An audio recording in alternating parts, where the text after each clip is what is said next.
They say childhood is measured in summers, scraped knees, and borrowed time. But on a cold November afternoon in Cleveland, time ran out in 2 seconds. The blink between a squad car skidding to a stop and a muzzle flash. A 12-year-old with a toy was treated like a threat. This is the story of Tamir Rice, and if you think you already know what happened, listen closely to what was said, what was left out, and what the camera refused to forget. The day began like hundreds before it. A city park, a wind-bleached gazebo, a boy in a winter jacket acting out a movie he'd seen a dozen times. Tamir waved a plastic pellet gun, its orange safety tip missing, at empty air the way kids pretend to be larger than they are. He was not hunting anyone down. He was not shouting threats. He was 12, improvising bravery on a quiet patch of grass ringed by asphalt and dead leaves. A man dialed 911 from across the street, and here is the important part. He hedged. He said it twice, "It's probably fake." And then again, "He's probably a juvenile." In a just world, that doubt is a blanket tossed over a spark. But doubt is fragile. Between the caller and the officers, something essential fell away. The relay shaved off the probably and transmitted a harder headline. Male with a gun, pointing it at people. Not a boy, not a toy. Problem to be solved at speed.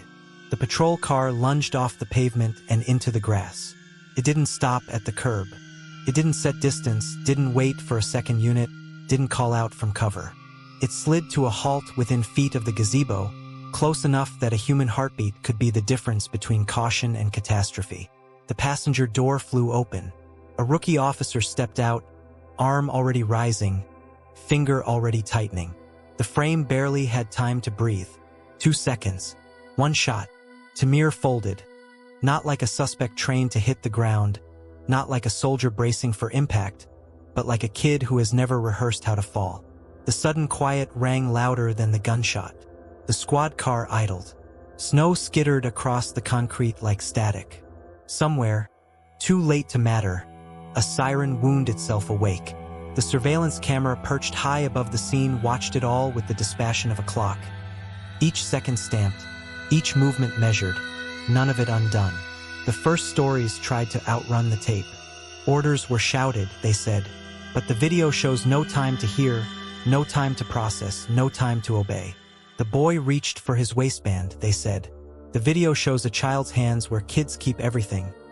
Phones, candy wrappers, toys, doing the universal fidget of someone deciding whether the game is over.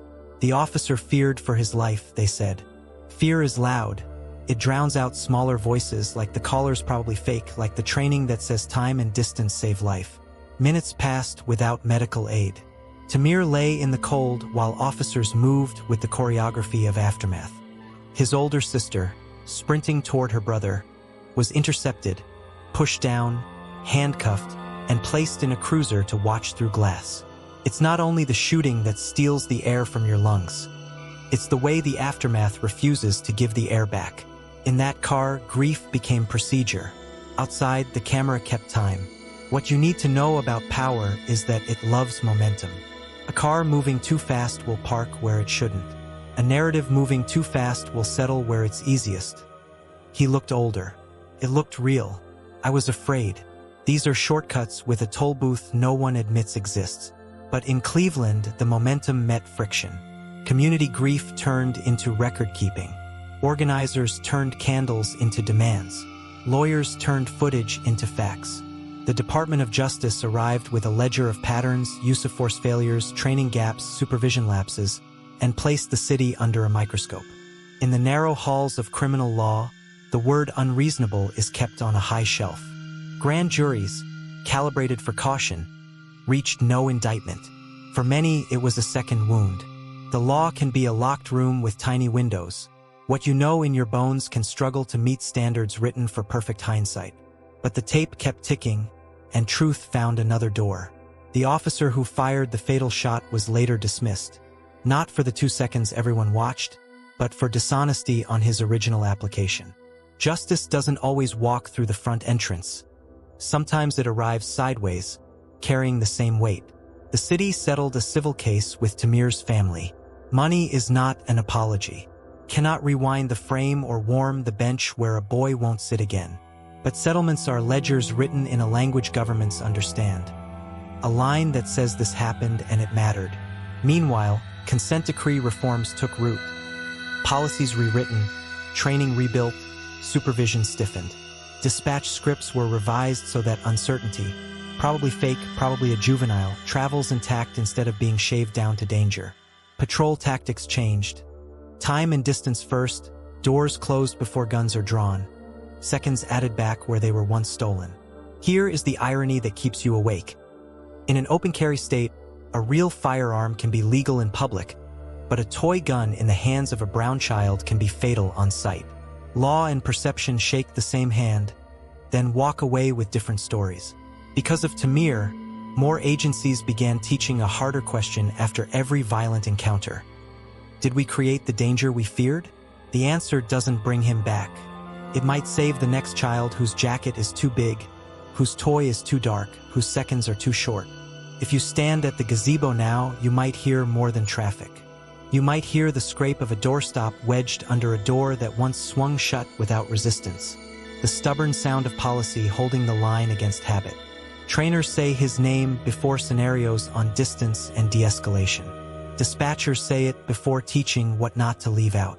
Parents say it when they tape bright tips to toy barrels, then cry later because they know plastic is a small shield against large assumptions. Tamir has become a calibration word, a reminder that time is a tool, not a luxury. So was justice served? If by justice you mean a verdict that makes the world symmetrical, that resurrects a child and rewinds a frame, no. There is an unfixable sentence at the center of this story. Tamir Rice will not grow up. But if justice can also mean a measure of truth that outlives the lies, a measure of change that outlasts the day, then listen. The park speaks differently now. The policies read differently. The badge in that city means something it didn't have to mean before, that you will be trained to slow down time, to choose distance over dominance, to carry probably forward like a life preserver. In the end, the camera did more than record a death. It recorded a beginning. The lesson is brutal and simple. When we shorten the distance, we shorten the life. When we lengthen the seconds, we lengthen our humanity. Justice here isn't a door slamming shut. It's a door propped open. A colder wind coming in, yes, but also a way forward. And if you listen to the hinge, to the steady tick of the seconds we are learning to protect, you will hear a name that refuses to fade. Tamir. Let us know your thoughts in the comments below.